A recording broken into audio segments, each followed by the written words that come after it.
হোজাই সাৰ্বজনীন নামঘৰৰ শিৱবাৰী হোজাই অসম ভাগৱত পাঠৰ সামৰণি অনুষ্ঠান। হোজাই সাৰ্বজনীন নামঘৰত যোৱা ৭, ৮ আৰু ৯ এপ্ৰিল তাৰিখে তিনিদিনীয়া কাৰ্যসূচীৰে ভাগৱত পাঠৰ আয়োজন কৰা হয়। এই ভাগৱত পাঠ অনুষ্ঠানত অসমৰ বিভিন্ন প্ৰান্তৰ কেইগৰাকীও প্ৰখ্যাত পাঠকৰ লগতে মৰিগাঁও জিলাৰ পৰা ভোলাৰাম দাস আৰু নগাঁও জিলাৰ ফুলগুৰি দেওবালী ৰবিৰেন দাসে এই ভাগৱত পাঠৰ ব্যাখ্যা কৰে। আজি ভাগৱত পাঠৰ এক বিশাল শোভাযাত্ৰা উলিওৱা হয়।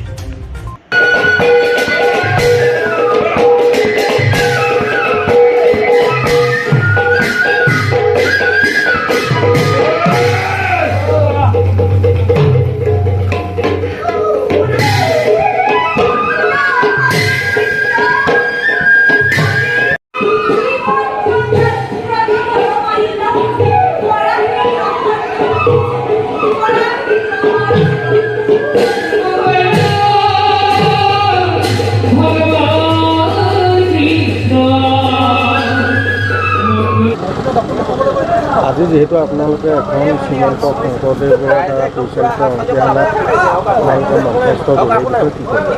হয়, আজি প্ৰায় বিগত 10 বছৰ ধৰি আমি হোজাইত বিভিন্ন ধৰণৰ সাংস্কৃতিক অনুষ্ঠান কৰি আহিছোঁ। আমাৰ হোজাইত বিভিন্ন জিলাৰ পৰা আহি কৰ্মজীৱন আৰম্ভ কৰাত উত্তীৰ্ণ শিক্ষকসকলে আমি ৰামধেনু সাংস্কৃতিক গোষ্ঠী নামৰ এটা সাংস্কৃতিক গোষ্ঠীৰ জন্ম দি আমি এই গোষ্ঠীৰ জৰিয়তে বিভিন্ন ধৰণৰ সাংস্কৃতিক অনুষ্ঠান কৰি আহিছোঁ।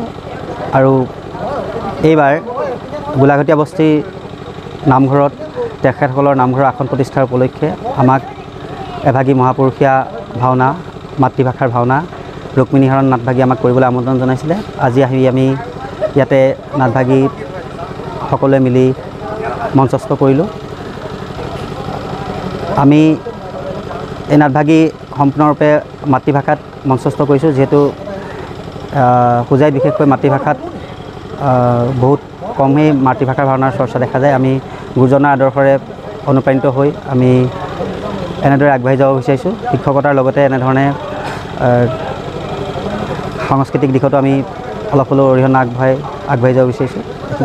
যিহেতু এতিয়া বহাগ বিহু আহি আছে, বহাগ বিহুত আপোনালোকে টেট শিক্ষকসকলে দেখা যায় যে আপোনালোকে যিটো ৰিহাৰ্চল কৰে বিহু, হয় এই বিষয়ে কি ক'ব? হয়, আমি বিগত কেইবাবছৰ ধৰি আমি বিহুৰ কৰ্মশালা কৰি আহিছোঁ। ইয়াৰ আগৰ বছৰটো আমি হোজাইৰ বিভিন্ন স্থানত আমাৰ সদৌ অসম টেট উত্তীৰ্ণ শিক্ষক সমাজৰ উদ্যোগত, হোজাই জিলাৰ উদ্যোগত আমি হোজাই জিলাৰ বিভিন্ন স্থানত আমি বিহু কৰ্মশালা আয়োজন কৰিছিলোঁ। এইবাৰো আমি বিহু কৰ্মশালা আয়োজন কৰিছোঁ। আমাৰ লংকাত বিহু কৰ্মশালা চলি আছে। এনেধৰণে আমি বিহু সাংস্কৃতিক দিশতো আমি যিমানখিনি পাৰোঁ আমাৰ ফালৰ পৰা অৰিহণা আগবঢ়াবলৈ চেষ্টা কৰোঁ।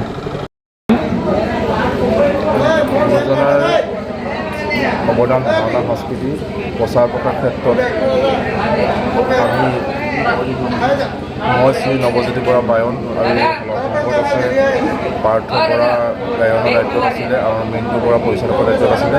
সদৌ শিৱসাগৰৰ পৰা আহি ইয়াত আমাৰ হোজাইত যিসকল শিক্ষকৰ দ্বাৰা ইয়াতে গুৰুজনাৰ লীলাচিত্ৰ ৰুক্মিণীহৰণ নাটভাগী আজি এমাহজোৰা কাৰ্যসূচীৰে আজি সমাপন কৰা হৈছে। এই যি তেখেতলোকৰ ইমান সদূৰ বাহিৰৰ পৰা আহি ইয়াত গুৰুজনাৰ কৃষ্টি সংস্কৃতিৰ যি প্ৰচাৰ প্ৰয়াসত তেখেতলোকৰ যি অৱদান, আমি তেখেতলোকক পৰিচালকৰ ফালৰ পৰা তেখেতলোকক আমি ধন্যবাদ দিছোঁ।